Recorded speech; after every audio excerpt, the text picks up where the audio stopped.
Greetings, everybody. My name is Tommy the Game Master, and I'm doing another rant. This time I have no video footage because I'm going to get a little political here on my feelings about a few things that I have seen happen this year. I make it no secret that this console generation, in my opinion, when it comes to treating the consumer well and creating good content and being upfront with the consumer, is one of the worst ever. I mean, we buy a game at $60, go home, plug it in, and find out oftentimes we can't play it that day. Why? Because the game we get on the disc is not finished. So after the install purchase, there comes a lengthy patch, which usually only installs the rest of the game that has no quality assurance in it, so we get a buggy piece of crap for a week or two before we install another super large patch just to play it. And that's always pissed me off about this generation. I come from a time where we bought a Super Nintendo game, we bought an NES game, we came home, and the only thing that kept us from immediately enjoying it was getting past all the boxes, plastics, and Nintendo Power ads Nintendo would stuff into their old cardboard boxes for us to get the game out. So this whole new stuff that requires online access and stuff like that, to an old timer like me, it's complete bullcrap. And what I've seen this year coming out of the game industry, out of the AAA games, really does bother me quite a bit. Not all AAA games are guilty of this. The one AAA game I have my eye on, because I don't usually buy a lot of AAA games brand spanking new. I'm someone who usually waits for a Steam sale, waits for a digital sale, wait for it to hit that bargain bin at GameStop for $10 or less type person. But from what I have seen this year, though, does bother me quite a bit. And I'm talking about the free-to-play setups in several games like the MPA 2K, and then just the loot crates, which, yeah, I believe they're gambling. You don't know what you're getting. You have to keep on buying them in order to get the stuff that you need. To me, that's gambling. You are putting money in and you don't know what you're getting out of it. It's gambling. I don't care if the powers that be say it's not. It's gambling in my book, and it's gambling with real money. And the thing is we're paying $60 for these, and yes, I understand that, you know, inflation and the fact that to create these new worlds and stuff in 1080p or 4K can be expensive. I can get that. However, there's also another side to this, and this is where I want to address the indie community that's just coming out, and just some of the independent games that are coming out that don't either A, really use all that stuff and are still fun and quite popular, or B, do but somehow manage to get around the bullcrap that the publishers are saying that they need it for. And there are some times where I look at what the publishers are offering and it's nice, but do we really need it? Does it really enhance our gameplay? Yes, having a character model of Lara Croft, like in my last video, where her hair is, you know, fully animated, is nice, but it's not really needed for gameplay. Never has been. And is it worth just the extra microtransactions?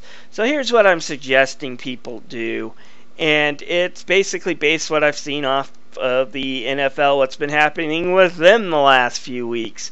Now, personally, if you want my opinion on it, I think our current commander-in-chief has a big mouth when it comes to Twitter. He's full of hot air. The NFL had the right to be a little ticked that he's trying to meddle in their business the way they run their affairs, and they have the right to protest him. And if that's what they did, was protest him, mocked him, I think most people would have been okay with it, given the situation. However, when you start disrespecting the entire country, a country that gives you billions of dollars worth of tax breaks, and despite the fact that you make billions of dollars, you guys can't seem to be able to afford your own freaking stadium without taxpayer help, that pisses quite a few people off. And I remember having a debate with this with my younger brother. I don't follow football much, but I did notice the anger that was being seen with the NFL fans in my Facebook page, and I'm like, this is going to be a problem. This needs to stop. You do not, say do that with your own country, not without really good personal reasons, and that's what they're doing. This company that's making billions of dollars, that's what they're doing. This is going to end bad. And my brother was like, but they have all this money and the players unions, and it's like, no. Power resides in the NFL fan. It resides in the consumer. If they stop giving the NFL their time and attention, guess what's going to happen to the NFL? And we've seen it this week. They're trying to figure out what to do and change position real fast because they screwed up. They really, really did screw up. And I have my own reasons for kind of being pissed at the NFL because even though I don't watch much football, I can just smell the anti-consumerism in them and the way they treat their fans. You used to be able to basically watch your local team, all your games if you owned a basic cable package. Now you have to upgrade and buy expensive packages just from them. And as a gamer, this one has always pissed me off about them.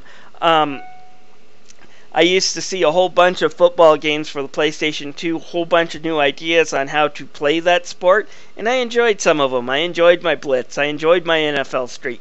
That all went away when the NFL basically signed the licensing agreement with EA that they're the only ones that can make their football games, and all we have is a crappy Madden game. And as a gamer, I share pretty much everybody's feelings when it comes to EA. They're not very well liked. Anyways, here's my idea towards this, and this is what we need to do. It's not going to be an organized boycott. I'm not going to lead anything, but this is what I want gamers to think about. If the idea of having loot boxes, DLC pisses you off, or the fact that in order to get anywhere into a $60 game, it's treated like a free-to-play economy. In order to get anywhere, you have to constantly shell out money or wait or grind in order to get anywhere beyond what would be considerable reasonable, because they want you to spend more money after that $60, and you find out before purchasing. Cancel your pre-orders, return the game, refund the game for full, and just don't play games like that. If a publisher wants to treat us like we're nothing but an endless sack of money, don't buy their games. And this is the great thing about this generation too. Although the AAA publishers might have started treating us like crap, we still got plenty of great indie games and smaller developers that we can support with the money that these AAA bastards think they are entitled to. So that's what I'm doing. Any game that I might have been least a bit interested of maybe trying or purchasing this holiday season, if I hear the word Loot Crate, microtransactions, well, maybe not all microtransactions, but free-to-play type economy stuff going in their games, I'm not going to buy them. Period. And that's what I think the rest of the gamer community should do. Reward the developers, reward the publishers that treat their community, treat their customers with some respect, understand they are not entitled to our money, and create good quality. The rest of the people who think they can just push out crap and then might nickel and dime us to death afterwards don't deserve our money. That's just it. It will take a while, but a year or two of every time someone makes a game that has loot boxes in it that's paid, or has a free-to-play system and a game that's not free-to-play, ends up losing money because no one buys their crap, guess what's going to happen? These people will turn real fast.